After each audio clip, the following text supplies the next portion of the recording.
I enjoyed it. Alright. Luigi gets to lead the parade.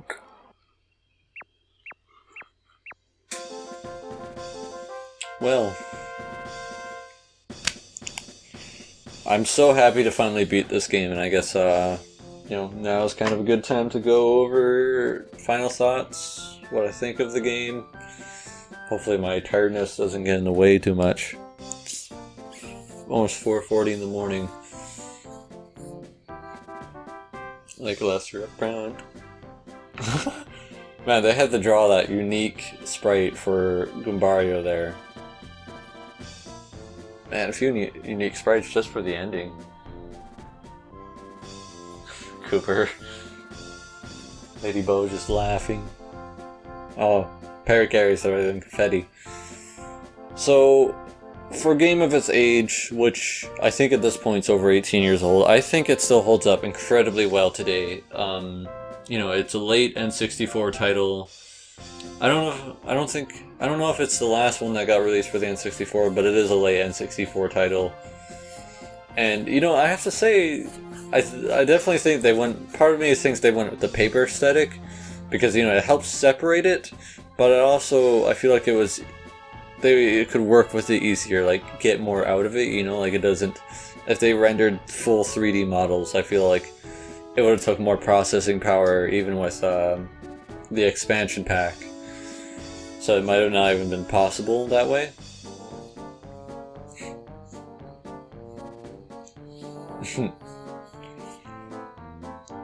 Sorry if there's any kind of gaps when I stop talking. It's just tired. I wasn't trying to not yawn or anything, but nice one. Oh yeah. So obviously the game follows the standard Mario vs. Bowser plot. But for a first game in a new IP, I think it's fine. I don't think it's a problem. I'm fine with it for a new IP, especially one that's way more story driven and focused in story,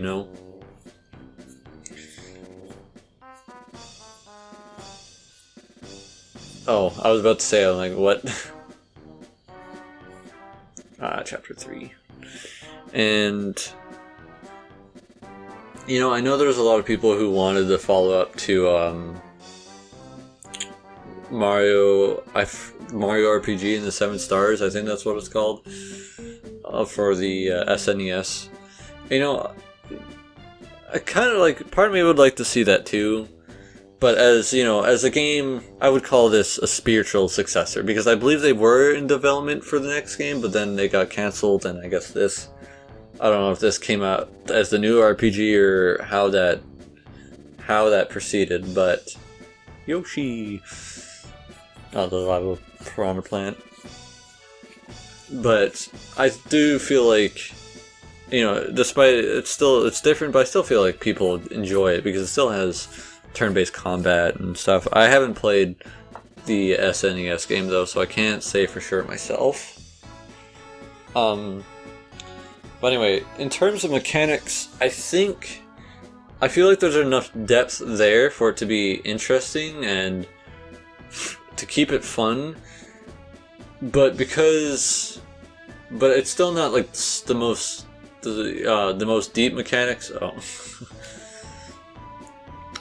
The fucking Ice King, get out of here!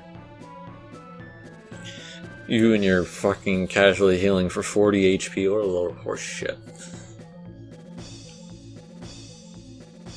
Oh, hello Dupless.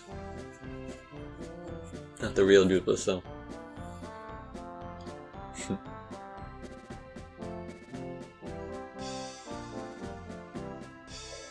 Bye. I mean, I still had fun doing battles, but I could see that later on. I do feel like battles can get a little stale. It really depends on, as long as as you run into new enemies, because there is a good chunk of different enemies to fight in this game, which definitely helps keep it fresh.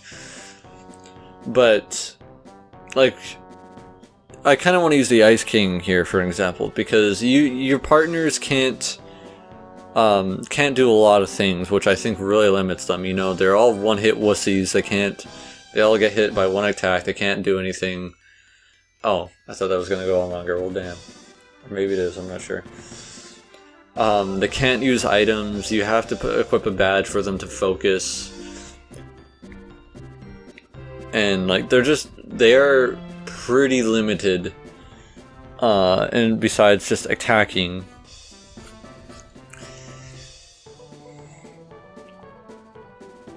And I can tell you now, the second game kind of fixes a lot of that. And I'll say, as a first game, it's fine. I don't think it's right to harp on it too much, but it is something they improve upon in the second game, thankfully. But I do feel like it's very simple mechanics at the end of the day. I think the action command is really cool, and I think that kind of helps always keep battles engaging. I think it helps your mind from falling asleep.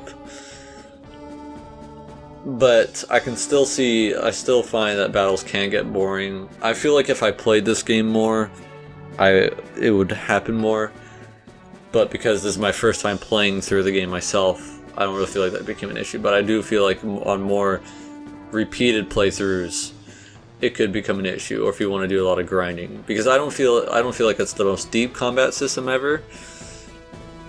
But it's still engaging enough that I don't think you'll fall asleep at the wheel or anything. It's still fun.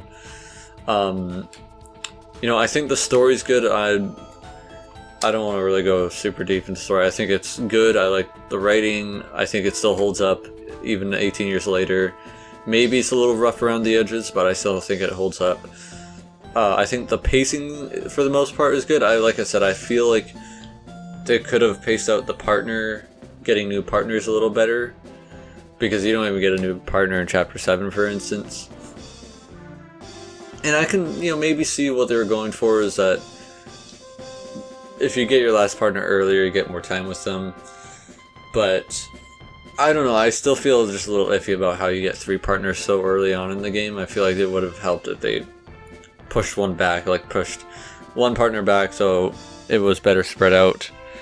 But I love the idea of, like, when you get a new partner, you can progress further in the game. You get a new ability that doesn't just... It's not just a new partner for battles, and that they bring their own moves to the table, but they also allow you to progress further. They have effect in the actual map that you traverse through. So it's not just like a new partner for battling, it actually has some kind of effect on how you traverse through the game. But otherwise, I think pacing is really good. And I just want to say, a lot of these complaints are very small. None of them are major. I just want to make sure I'm getting them through because I love this game, but obviously there's a few small problems. But, overall, like, gameplay, it's very good gameplay, I would say. Story's really good. I feel like the pacing's really good. I think the map, the world you get to travel through is interesting and well put together. And like I said, I might have cut it out, but it's, in my opinion, the best interconnected world that I've seen in the Paper Mario games, knowing what some of the later games do. And when I say interconnected, I actually mean, like, being able to walk to these areas feeling like they're all connected. Because to some degree, especially in Thousand Year Door, I think I noticed this quite a bit, but a lot of times, they will use a pipe or something to start the new section, which to me does create a minor disconnect, and that's a very minor gripe. Not a huge issue, but we're not playing Thousand Year Door yet, so I don't know if you gotta wait for this. I'm hitting buttons, but it's not doing anything.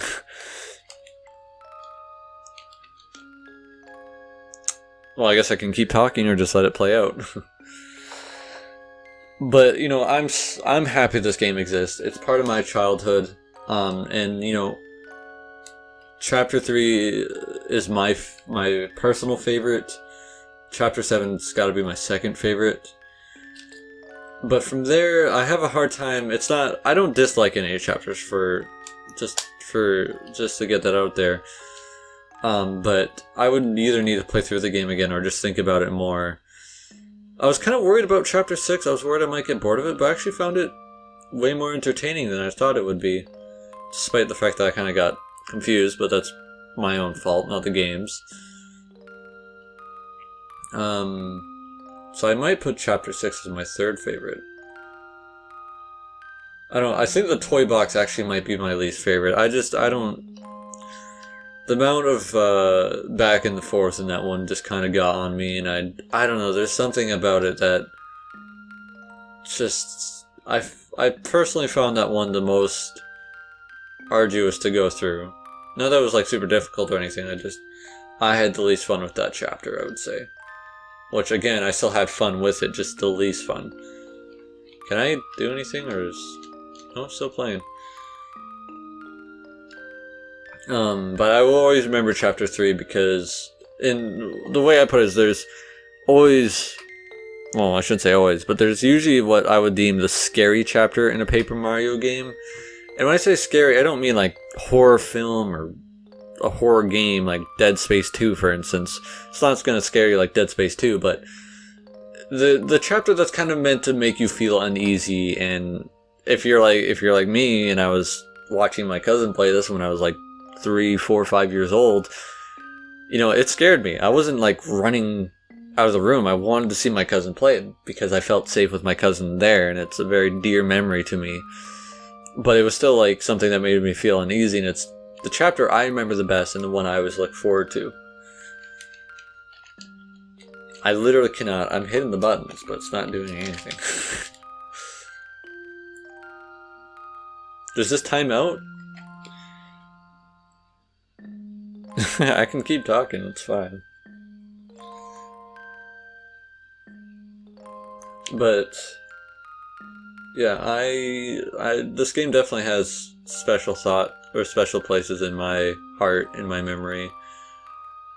And I'm very glad it exists, and I really hope this series can get back on the right path, you know? Like, it honestly pains me so much where this series has gone in recent times. Because like the first two games, very, very good, very phenomenal. And obviously, Thousand Year Door is a very well-loved game, and I think many consider it to be like probably one of the best games on the GameCube, and just, you know, one of the best Nintendo games. I know that's perhaps a little saying a little much. I kind of feel I've always kind of felt like the Paper Mario community was somewhat smaller than others, but I know there's a lot of praise for Thousand Year Door out there, and I know I'm really looking forward to it, and I hope you're looking forward to T-Square if you're watching this. It might be a while before you get to this. Hell, I might have even started playing the game by that point, but by the time this goes up, it's most likely. But yeah, I'm really looking forward to it, and I'm glad this series exists. I don't want to repeat myself too much here, obviously. Do you have to reset the game or something? Like, I'm seriously curious. Is it meant to be like this? Just fireworks for... Am I missing something? Huh.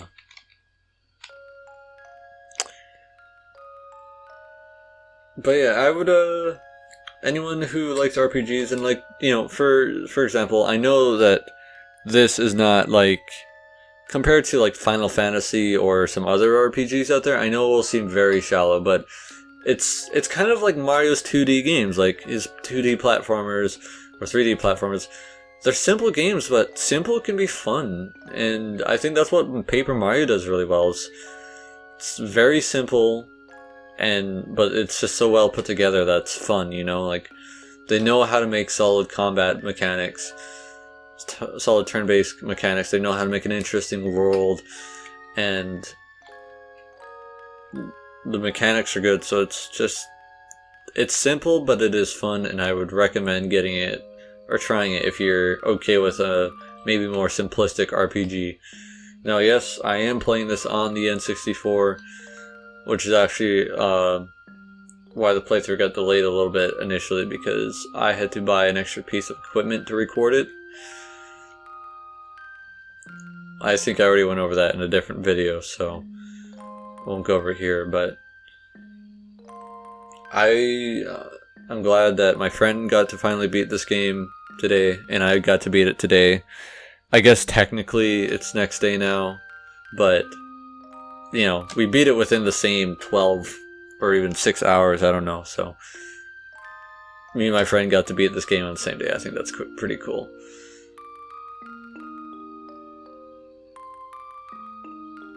Well, I guess I should just end the recording, because apparently this never ends. I don't know if it does, but like, it has to. Like, they wouldn't just...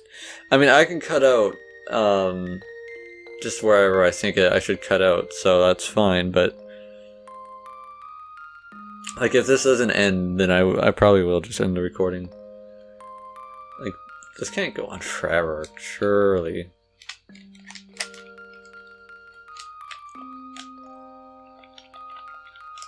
Obviously, you saw there's like some optional bosses and their bosses, like little mini bosses you don't even have to fight. Like, you don't have to fight the anti-guy, you don't have to fight Kenshi Koopa, you don't have to fight the eagle that I fought. And again, this wasn't a 100% run, so I know there's stuff I missed, but I did a lot of the content, you know? This game is packed with charm, packed with little details. Like I said, that I usually find those little details separate a good game from a great game, you know? Or a great game from a good game. However you want to look at that. So, I think this is a great game, and I guess I haven't actually really touched on the graphics. Like, I think the paper aesthetic looks really cool. Because it is an N64 title, I do think it's aged. I do think it's aged a little on the poor side. It's not aged as badly as like some other games that came out on the N64, because I think, if anything, the paper aesthetic has really helped the game age, but because it's on the N64, I kind of feel that you can still tell this game is quite a bit, quite old. And I don't know if the recording really shows up in the recording. Maybe it's because I am recording the game, but I got frame rate drops usually when there's a lot of coins dropping or stuff like that. So if anything, assuming that's not to do with the fact that I'm recording it, expect some frame rate drops here and there. Usually just when it's a lot of coins appearing or something like that. I've never had the game freeze or crash on me. The one time it crashed on me, that's because I bumped the cartridge, so that was purely my fault, not the game's fault. There was no glitches, like game-breaking glitches. As you saw, there was like little minor hiccups here and there. Like the one flower disappearing in Chapter 6, that was weird, but nothing that like didn't let me progress in the game, you know? I can't really think of anything else to say. Like, I'm probably, like, after the Bowser fight, I'm probably gonna make this its own video, even if it's pretty long. I'm just gonna make it like final thoughts or something.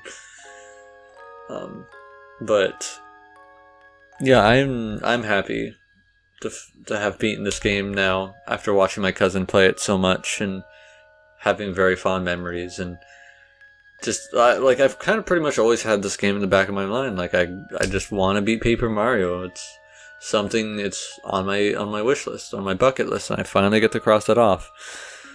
I have finally beaten this game, and now Thousand Year Door is the next game after that. Another game that's even more highly anticipated for me, that I want to cross off that list as well, because I know the status that the game has. It's a very iconic game, to say. And I think it's one of the games that makes 2004 a pretty good year in gaming. Well, I don't know if this end scene is ever going to end. I guess it's infinite. But, yeah, thank you guys for watching. And, like, if you watched all the way to this end, I thank you guys so much. But I'll try to make sure, like, to clear this, make this video clear that's, like, afterthoughts or something, you know. I don't want it to be, like, do I need to watch this, you know? I'll try and make sure it's clear that this is just my thoughts, my retrospective on the game, what I think of it. So I'm sure it was a surprise to people, that's for sure. Well, thank you all for watching. And especially thank you if you watched up to this point. And I will see you guys back with Thousand Year Door pretty soon. Of course, I already mentioned a detour to Ori and the Blind Forest, but I think it would be good to have multiple games being played at the same time, not just one. So, again, thank you guys for watching, and I will see you guys next time. Ciao for now.